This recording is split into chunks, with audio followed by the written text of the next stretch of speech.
Oke, selanjutnya kita masuk ke C, level penalaran. Level penalaran ini yang pertama memprediksi kejadian berdasarkan isi teks.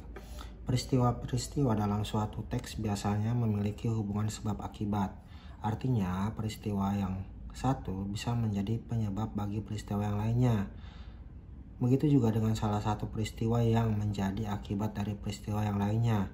Dengan demikian, kita bisa memperkirakan atau memprediksi suatu peristiwa yang akan terjadi berdasarkan peristiwa yang ada dalam isi teks. Nah, kita berarti ke sini ya. Berikut langkah-langkah memprediksi, kelihatan nggak nih? Kelihatan ya? Memprediksi kejadian berdasarkan isi teks. Pertama, bacalah teks dengan cermat. Pahami permasalahan dalam teks melalui ide pokok paragrafnya. Yang ketiga, tentukan prediksi dari setiap peristiwa yang ada dalam teks. Yang keempat, cermatilah kelogisan prediksi tersebut. Prediksi tersebut harus masuk akal berdasarkan informasi yang terdapat dalam teks. Nah, ini 4 langkahnya ya. Oke, coba kita masuk ke contohnya. Oke, apa sih prediksi ini? Oke, contoh dan pembahasan. Kanguru di cagar alam Lake Thompson di sebelah kota Perth, Tasmania terancam dimusnahkan.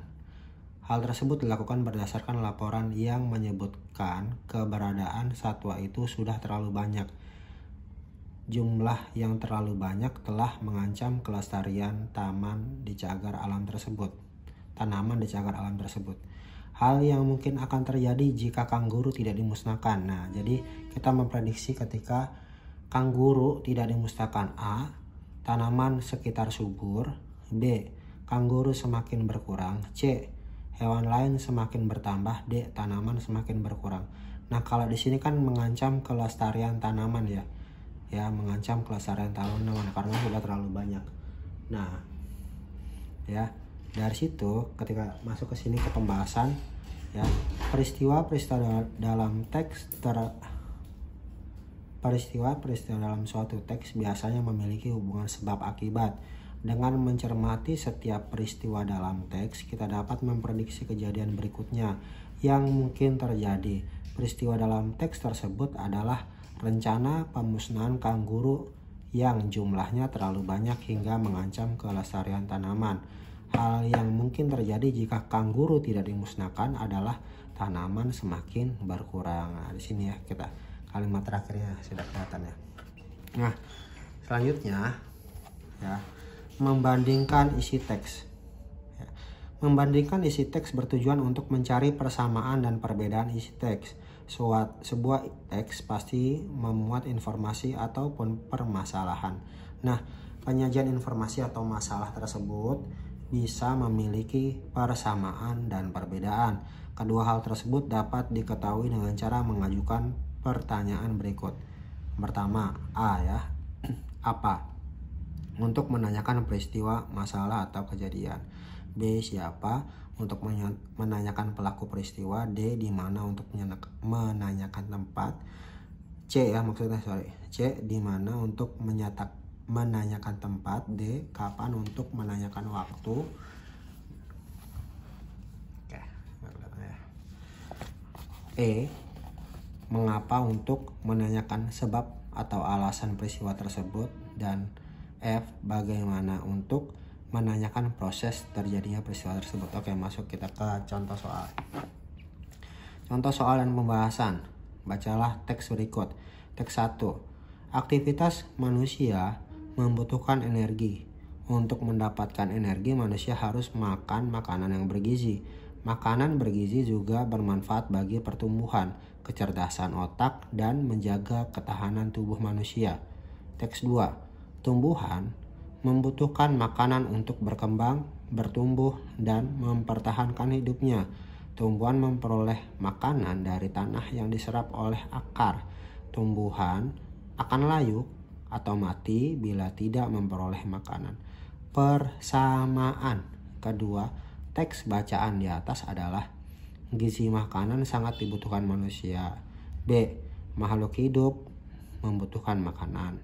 C. Manusia dan tumbuhan adalah sama. D. Semua makhluk hidup akan mati. Oke. Nah, dari sini ya, sebuah teks bisa saja memiliki persamaan dalam penyajian gagasan melalui sebuah topik. Perhatikan topik yang dibicarakan dalam kedua teks berikut. Nah, di teks 1, kehidupan dan seluruh aktivitas manusia membutuhkan energi. Untuk mendapatkan energi, manusia membutuhkan makanan. Nah, yang di teks 2, tumbuhan membutuhkan makanan untuk tumbuh kembangnya.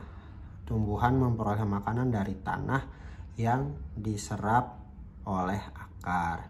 Nah, manusia dan tumbuhan merupakan makhluk hidup. Keduanya membutuhkan makanan dalam teks ini ya. Dengan demikian, persamaan kedua teks tersebut adalah makhluk hidup membutuhkan makanan. Begitu. Oke. Masuk kita ke yang ketiga. Melengkapi tabel dan pokok-pokok pikiran berdasarkan isi teks. Sebuah tabel memuat data atau informasi yang tepat.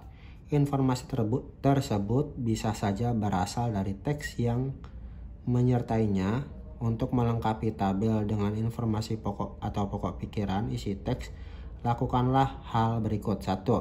Baca teks ilustrasi dengan cermat. Harus dibaca ya. Yang kedua, catatlah pokok-pokok informasi yang terdapat dalam teks. Yang ketiga, perhatikan tabel yang harus diisi dengan informasi yang tepat. Informasi yang telah didapat, Yang keempat, lengkapi tabel dengan data atau informasi yang diperoleh dari teks. Nah, contohnya kita langsung ke contoh ya. Bacalah teks berikut dengan teliti. Pak Amri adalah seorang pedagang di pasar baru. Kelihatan ya. Oke. Dia selalu berangkat ke pasar pukul 5 WIB. Waktu yang ditempuh Pak Amri setiap hari adalah 1 jam perjalanan dari rumah menuju pasar. Setiap hari, Pak Amri melewati rumah pedagang lainnya yang bernama Pak Didin. Pak Amri selalu melewati rumah Pak Didin setelah 5 menit perjalanan dari rumah. Saat itu, Pak Amri melihat Pak Didin juga bersiap-siap menuju pasar.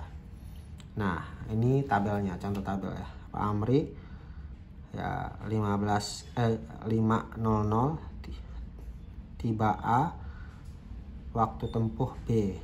Pak Didin C tiba 6.00, waktu tempuh 45 menit. Oke.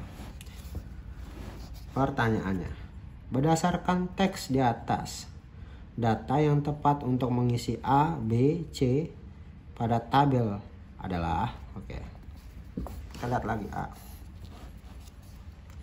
Ya, tabel A. Jadi tadi dari data ini Pak Amri berangkat pukul 5 tepat. Ya. Terus tiba di sini kan 1 jam ya. Nah, 1 jam berarti 1 jam setelah jam 5. Berarti jam berapa?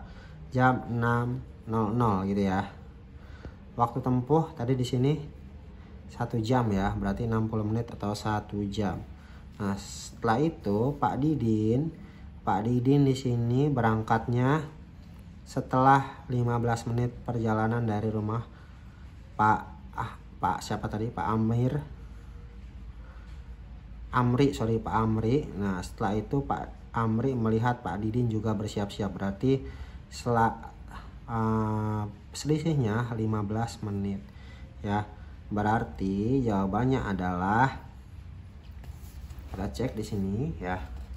Berarti berangkatnya jam, tadi yang A itu tibanya 6 tepat, lalu waktu tempuhnya adalah 60 menit atau 1 jam. Lalu untuk Pak Didin berangkatnya jam 5:15. Oke, demikian pembahasan kita ya. Untuk selanjutnya nanti kita akan seling ke pelajaran matematika sebelum masuk ke materi pokok 2 bahasa Indonesia.